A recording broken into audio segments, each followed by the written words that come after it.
मी सगळ्यांनाच पहिल्यांदा एक विनंती करतो, तुमच्याजवळ जे मोबाईल आहेत एक 20 मिनिटांसाठी फ्लाईट मोडला टाका.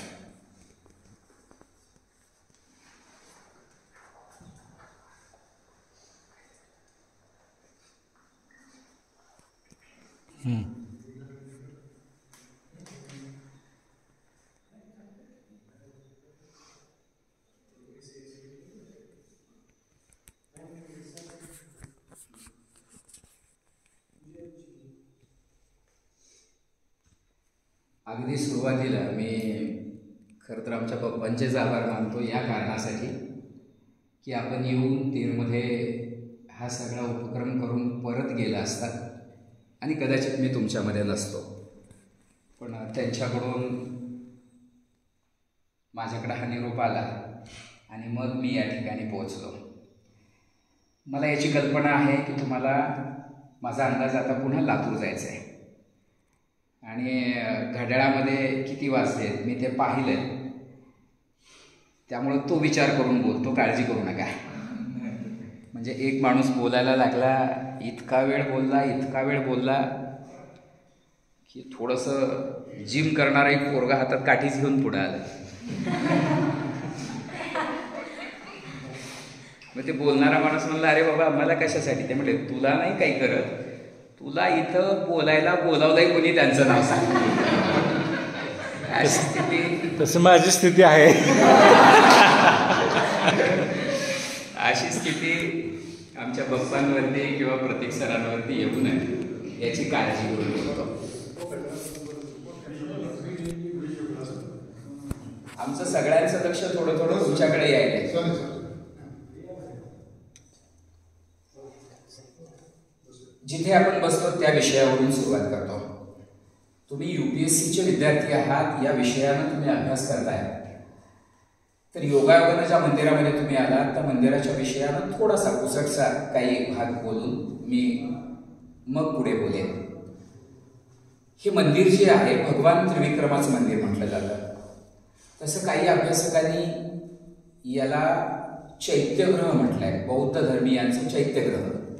पण काही अभ्यासकांनी मात्र याला चैत्यग्रह नव्हे तर हे पल्लव शैलीमधलं हिंदू मंदिर म्हटलंय. तुम्हाला आश्चर्य वाटेल, महाराष्ट्रातलं सगळ्यात प्राचीन मंदिर हे मानलं जातं आणि हे मी पुराण ग्रंथातलं बोलतोय असं नव्हे. म्हणजे माझ्या अंगावरती हा ड्रेस बघून तुम्ही कुठल्या तरी पोथीतलं वाचून हा बाबा सांगायला आहे असं म्हणत आणण्याचं गरज नाही. हे मी इतिहासाच्या अभ्यासकांनी इव्हिडन्सवर आधारित जे लिहून ठेवलंय, पुराव्यानिशी इतिहास तज्ज्ञांनी जी मांडणी केली आहे त्या मांडणीशी संबंधित असलेला हा भाग बोलतोय की हे इसवी सनाच्या 4थ्या शतकातलं मंदिर आहे. इसवी सनाच्या 4थ्या शतकातलं. महाराष्ट्रामध्ये याच्यापेक्षा प्राचीन वास्तू नाहीये. तुम्हाला आश्चर्य वाटेल, महाराष्ट्रातलं सगळ्यात प्राचीन मंदिर तेरमध्ये आहे. क्रमांक 2, महाराष्ट्रातल्या सगळ्यात प्राचीन शिवमंदिरांपैकी 2 शिवमंदिरं तेरमध्ये आहेत.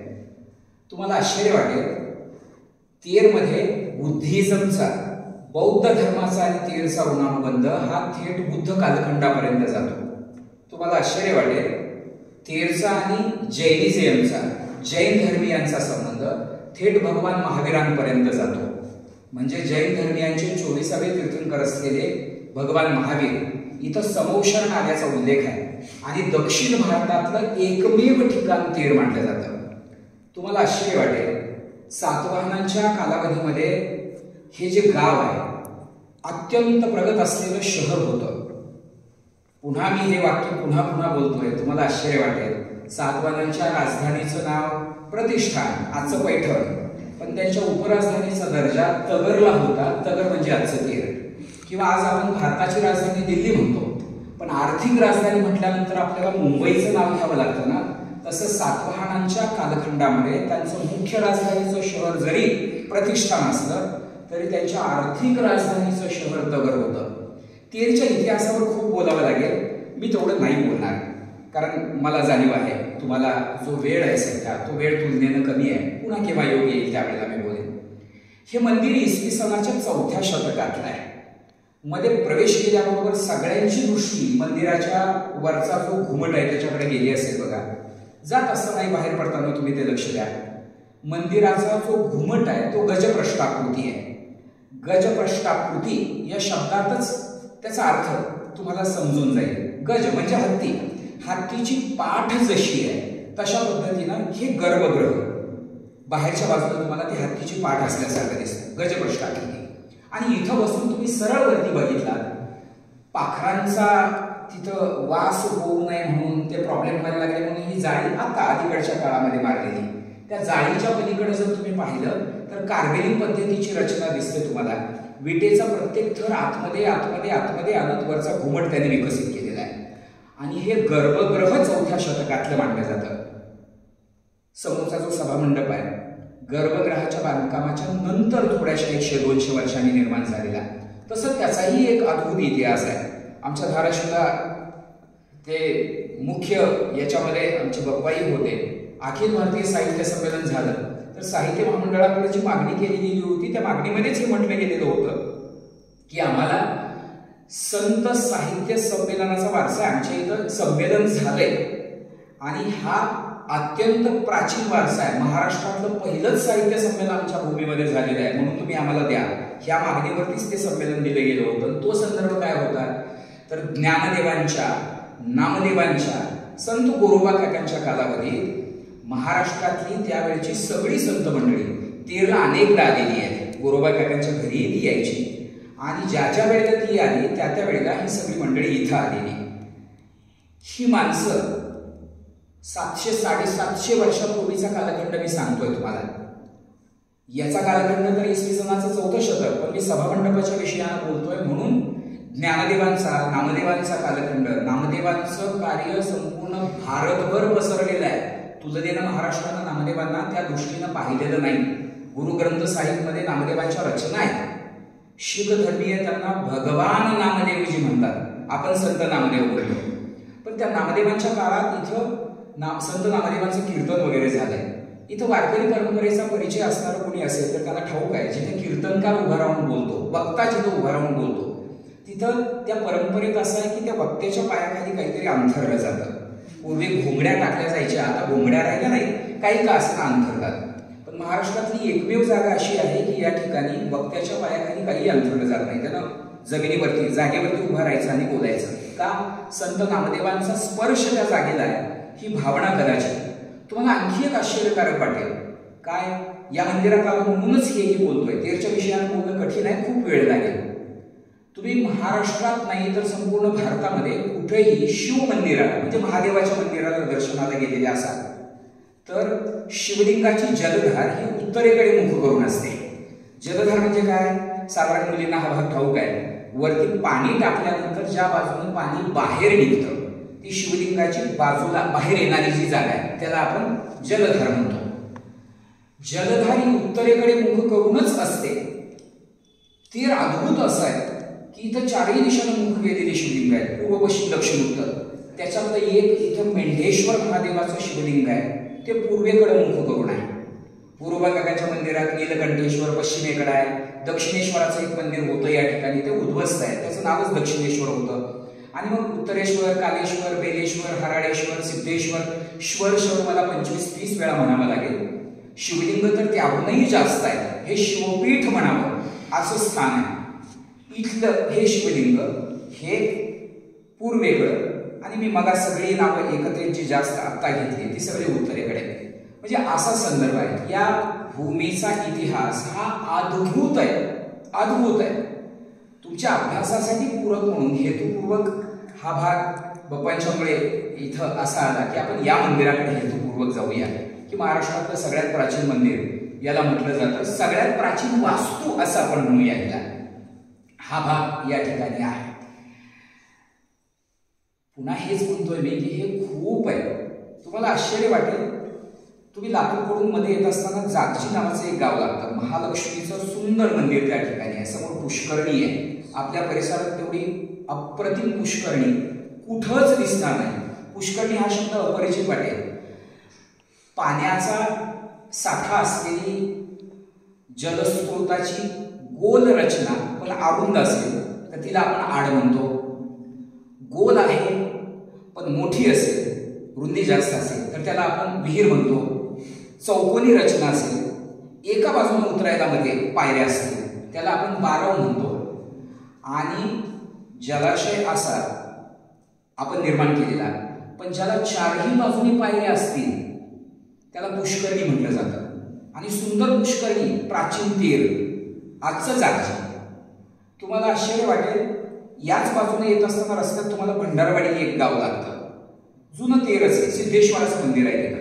त्या शिवलिंगाला वरच्या बाजूला शाळुका नाहीये, त्याच्याऐवजी शिवलिंगाच्या मधोमध खड्डा आहे. खड्डा, तो खड्डा किती खोल, त्या गावकऱ्यांनी म्हणे किती खोली आहे याची पाहण्यासाठी आपली बाज, चारपाई, खाट, तुमच्या ओळखीचा शब्द जो आहे तो घ्या, त्याचा सुंभ, काथ्या तो काढला, त्याला दगड बांधला आणि मध्ये सोडायला सुरू केलं. 12 बाजांचा सुंभ संपला, पण त्याचा तळ नाही निघाला, एवढा खोल. त्याच्यातून आजही पाणी येतं. बरं, पाण्याचं वैशिष्ट्य काय? या चालू पावसाळ्यात कितीतरी लोकांनी एखाद्या जलाशयाच्या तळ्याच्या शेजारी किंवा नदी आहे त्याच्या शेजारी असलेला बोर वाहत असलेला, आपोआप वाहत असलेला बघितला. आता तुम्ही गोरोबा काकाच्या मंदिरात गेलात तर काकांच्या पूर्व दरवाजामध्ये एक बोर आहे, सध्या वाहतोय तो. आश्चर्य वाटेल, त्या शिवलिंगाच्या मधोमध असलेला जो खड्डा आहे त्याच्यातून पाणी येतं, पण कितीही पाऊस पडो त्यातलं पाणी बाहेर वाहत नाही. आणि कितीही मोठा दुष्काळ पडो त्यातलं पाणी आटत नाही. ओंजळीनं काढून जर थोडंसं बाजूला टाकलं, पुन्हा काही तासांमध्ये ती त्याची लेवल जिथल्या तिथे येऊन बसतं. हा भाग अशा स्वरूपाचा आहे की ते कल्पनेच्या पलीकडचं. इकडं हिंगळजवाडी म्हणून गाव आहे, तिथं हिंगोलांबिकेचं एक मंदिर आहे, समोर एक शिवालय आहे, शिवलिंग आहे, तेही मंदिर प्राचीन आहे. ते शिवलिंग किती अद्भुत, शिल्पकलेचा अद्भुत नमुना आहे. संपूर्ण शिवलिंग अशा पद्धतीनं तिथं स्थापित केलेलं आहे की त्याला एका बाजूने जर ढकललं तर ते संपूर्ण शिवलिंग गोलाकार दिसतं. संपूर्ण शिवलिंग. आसळ तीरमध्ये कितीतरी गोष्टी आहेत, निसर्गतः काही निर्माणही झालेले आहेत. म्हणजे इथं अगस्ती ऋषींचं ज्ञानदानाची जागा आहे. आजचं गाव डकवाडी, तिथं अगस्तींचे छोटे छोटे आता त्यांनी मूर्ती वगैरे केल्या. ज्या वेळेला मंदिर बांधलेलं नव्हतं, 2 बेलाची झाडं उगवली. एक झाड काटकोनात वाकलं, एक झाड 60 अंशाच्या कोनात, आणि बरोबर जाऊन त्या अगस्तीवर त्याची सावली झाली. आता मंदिर बांधलं त्यांनी, ते झाड ठेवलंय त्यांनी, त्याचा आकार थोडासा बदलला, पण असं निसर्गतः काही गोष्टी घडलेल्या आहेत. या पद्धतीनं हे गाव इतिहासाच्या अत्यंत महत्वाचं मानलं जातं. इजिप्त, ग्रीक, रोम अशा देशांबरोबर व्यापारी संबंध आहेत. तीरचा 2500 वर्षाचा इतिहास कैलासवासी रामलिंगप्पा लांबतुरे पुराण वस्तू संग्रहालयामध्ये आमच्यात ठेवलेला आहे. आज तुम्ही उशीर किंवा तुमचं प्रयोजन थोडंसं वेगळं असल्यामुळे ते म्युझियम तुम्हाला पाहता आलं नसेल, आणि आता त्या विषयानं बोलण्यासाठी वेळही जास्त झाला म्हणून मी बोलत नाही, पण किमान 2500 वर्षाचा इतिहास त्या म्युझियम मध्ये जतन करून ठेवला आहे. असा एक व्यक्ती आमच्या इथं जन्मला की अनेक वस्तू गोळा झालेल्या शासनाला विनामूल्य देऊन टाकल्या आणि सांगितलं की याचं म्युझियम फक्त माझ्या गावात असावं, बाहेर घेऊन जाता येणार नाही. तसं हे ॲग्रीमेंट करून हे म्युझियम इथं सुरू आहे. हे त्रिविक्रम मंदिर. शेवटचं या मंदिराच्या विषयानं बोलायचं म्हटलं तर अनेकांना ते समोर आल्यानंतर त्याची भव्यता दिसली. काही लोकांनी फोटो क्लिक केले, काही लोकांच्या मनात नेमकी ही मूर्ती कशाची असं क्षणभर वाटलं असेल, काही लोकांना कदाचित कळलं सुद्धा असेल. पण ही भगवान त्रिविक्रमाची मूर्ती आहे. त्रिविक्रम हे भगवान विष्णूचंच एक नाव. श्री अनंता, मधुसूदना, पद्मनाभा, नारायणा एक अभंग आहे बघा, खूप फेमस गायकांनी गायलाय, अनेकांनी गायलाय. त्याच्यात वामन मूर्ती त्रिविक्रमा असा एक शब्द येतो, तुकोबांचा अभंग आहे. वामन मूर्ती त्रिविक्रमा, याच्यात ही कथा येते. काय आहे नेमकं ह्या मंदिराचं, काय मूर्त्या कशाच्या आहेत नेमकी? मी आता म्हटल्याप्रमाणे भगवान विष्णूची, पण कशी? श्रीमद भागवतातही हा प्रसंग येतो. छोट्या मोठ्या कथांमधून कदाचित तुम्ही ऐकलेलं असेल की भगवान विष्णू लहान बटूचं छोट्या बाळरूप घेऊन राजा बलीच्या दारामध्ये गेला. 3 पावलं जमीन मागितली. ते होय म्हटल्यानंतर मग 2 पावलांमध्ये सगळं अस्तित्व, काय आकाश पाताळ काय जे होतं ते काय, ते सगळं ब्रह्मांड व्यापलं. 3रा पाऊल कुठं ठेवू असं विचारलं. तो बळी म्हणाला ठेव माझ्या मस्तकावरती, आणि मग बळीला पाताळात घातलं. ही कथा आणि त्याचे प्रतिकात्मक अर्थ वेगळे असतात. आता ते सांगत बसायचं नको आपण, पण साधारण समोरचं जे दृश्य आहे ना, ते दृश्य ते आहे. म्हणजे अगोदर छोटे असलेले विष्णू 3 पाऊलाचं दान जमिनीचं मिळणार आहे म्हटल्यावर महाकाय झाले, म्हणून एक मूर्ती अत्यंत मोठी भव्य त्यांनी निर्माण केली. त्या मूर्तीचं ते इकडचा पाय असा लांबवलेला कशासाठी, तर ते ब्रह्मांड व्याप्त आहे याचं प्रतीक म्हणून. तो पाय इकडच्या बाजूला, इकडच्या पायाला चिकटून असलेली जी मूर्ती आहे ती पहिली मूर्ती राजा बली. तो आश्चर्यचकित होऊन वरती बघतोय. त्याच्या पाठीमागची मूर्ती दैत्यगुरु शुक्राचार्य, राजा बळीचे गुरु. त्याच्या पाठीमागची मूर्ती बली पत्नी आहे, राजा बळीची सौभाग्यवती. आणि याच्या पाठीमागची ही जी मूर्ती आहे ती विष्णू पत्नी रमा किंवा लक्ष्मी. ह्या समोरचं जे चित्र आहे ते याचं. आता इथेही एक अद्भुत गोष्ट आहे. काय, तुम्ही विष्णुमूर्ती असं म्हटलात ना की तुम्हा सगळ्यांना ठाऊक आहे बघा, विष्णुमूर्ती साधारण चतुर्भुज असते आणि शंख चक्र गदा पद्म ती आयुध हातामध्ये असतात. 4 हात आणि हातामध्ये ती आयुध. पौरोहित्य करणारे ब्राह्मण पूजेमध्ये केशवाय नमः, माधवाय नमः वगैरे वगैरे जे म्हणतात ना, कोणतं आयुध कोणत्या हातात येतं त्याच्यानुसार त्याची नावं बदलतात. तो क्लिष्ट विषय आहे असो. पण विष्णुमूर्ती म्हणजे चतुर्भुज मूर्ती, 4 हात आणि शंख चक्र गदा पद्म ही आहे तर विष्णुमूर्ती. हात मात्र 2च आहेत आणि तेही कमरेवरती. गोरोबाकाकांच्या कालावधीत भगवान पंढरीनाथ इथं येऊन काही वर्ष राहिला असा उल्लेख आहे. त्याच्या पूर्वीच या मूर्तीच्या रूपातून अस्तित्वानं संकेत दिला होता की काय कुणास ठाऊक. पण विष्णुमूर्ती आहे आणि भारतामध्ये द्विभुजा विष्णुमूर्ती दुसरीकडे कुठे आहे की नाही मला ठाऊक नाही. 13 मध्ये मात्र हा सुद्धा अपवाद आहे. विष्णुमूर्ती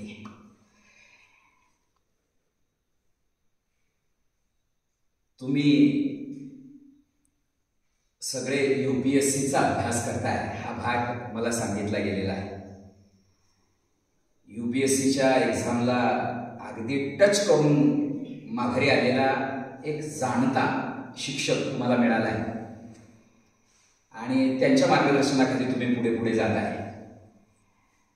तुम्ही मन लावून जर कराल तर तुम्ही यशाकडे नक्की जाल. मी जबाबदारीनं मन लावून कराल असं म्हणालो या कारणासाठी,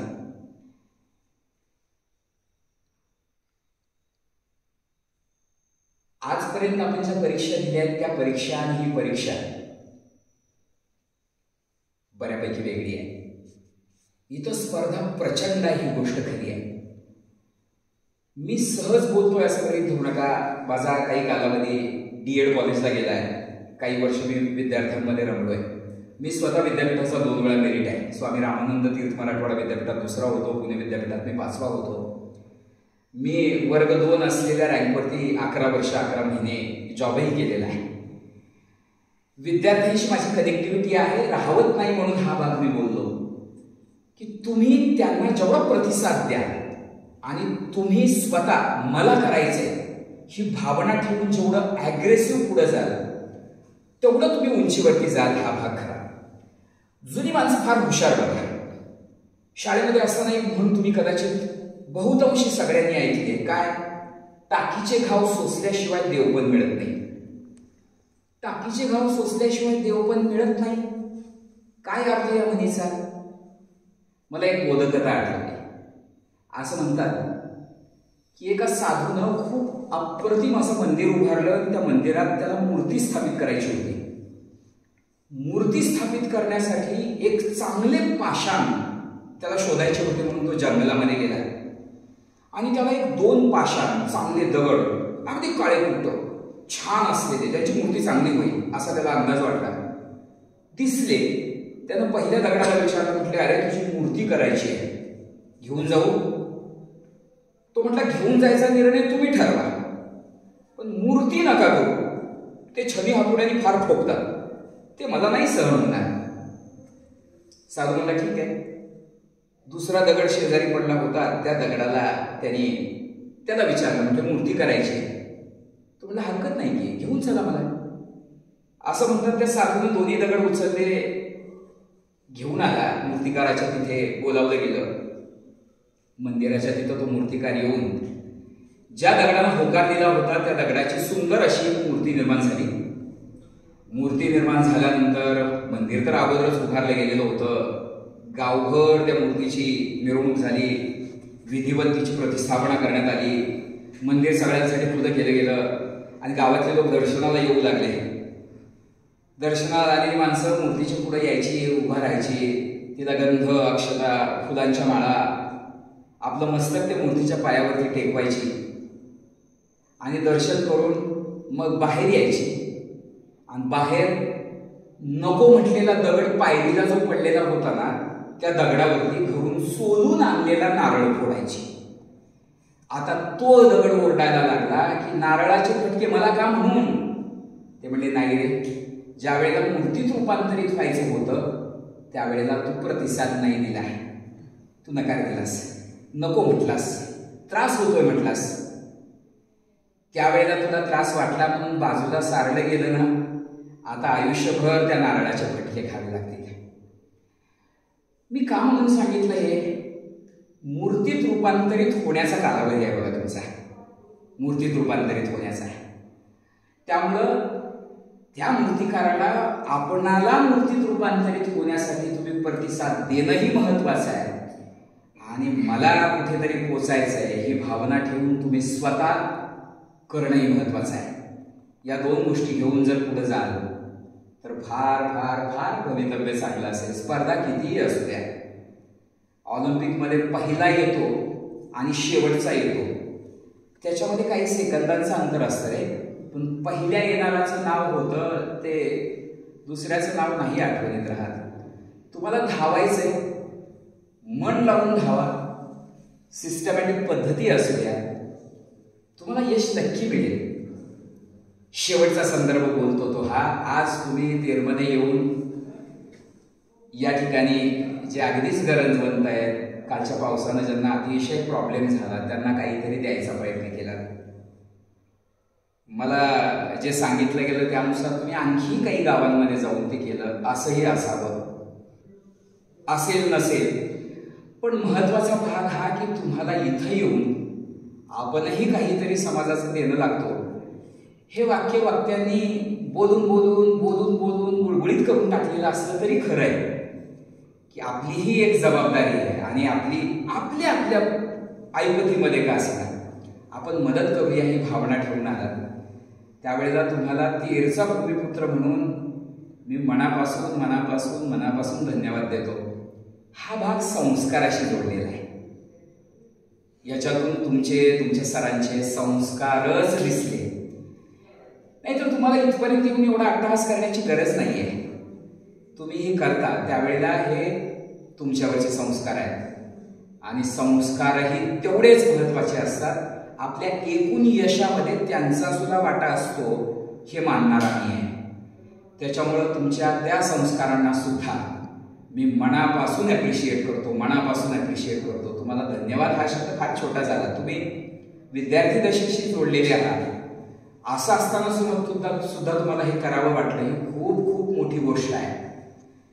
जाता जाता जबाबदारीने हे सुद्धा सांगेन की ज्या वेळेला आपण देतो ना त्यावेळेला देताना आपल्याला जो आनंद आहे तो दयेकडे जाऊ नये. देतानाचा आपला आनंद आपल्याला करुणेकडे घेऊन जावा. या दोन शब्दावरून तुम्हाला कळेल न कळेल मला ठाऊक नाही, पण रवींद्रनाथ टागोरांची एक कविता आहे, ती कविता सांगत नाही, तिचा अर्थ सांगतो. ते म्हणतात, दोन बहिणी रस्त्याने चाललेल्या होत्या, एक पुढं आणि दुसरी पाठीमागे.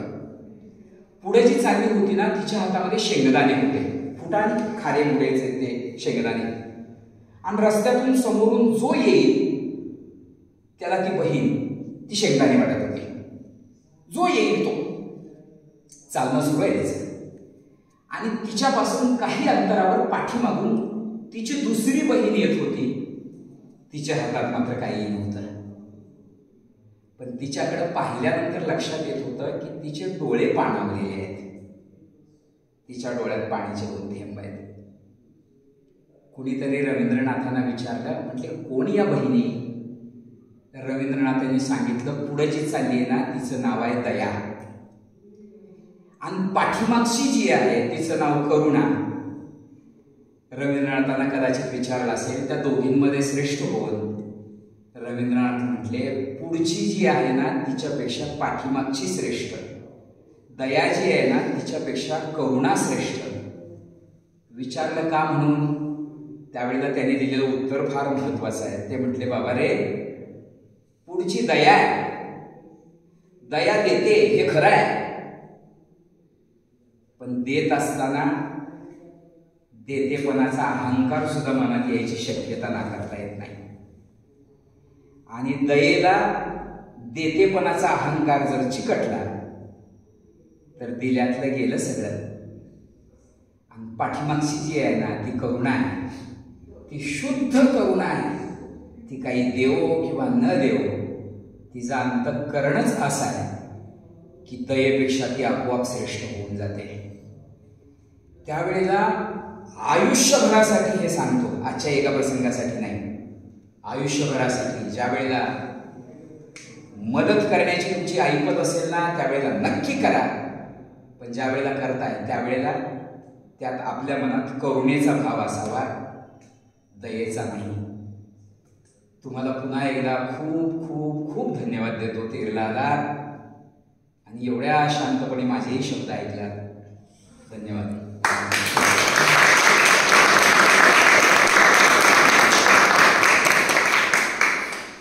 तर मित्रांनो, हे हरिभक्तपरायण दीपक महाराज खरात जे माझे खूप चांगले मित्र आहेत, गेल्या अनेक वर्षापासूनचे चांगले सहकारी आहेत. संत गोरोबा काकांचे खूप चांगले अभ्यासक आहेत आणि भारतभर, महाराष्ट्रभर नाही म्हणून भारतभर यांच्या कथांचे मोठे मोठे कार्यक्रम होत असतात. आणि त्यांचा हा वेळ आज आपल्यासाठी मिळाला हे खरं तर आपल्या सर्वांचं नशीब भाग्य आहे. त्यांच्या अमृतवाणीतून जे काही आपल्याला श्रवण करण्याची संधी मिळाली त्याच्याबद्दल आपण नशिबवान आहोत. त्यांचे आभार मानू आणि धन्यवाद. ओके. आमच्या शांतीचं एकच कारण होतं, ती तुमची मधुर वाणी होती. आता एक ग्रुप फोटो असा घेऊ, सगळे एक जण फोटो घेऊ.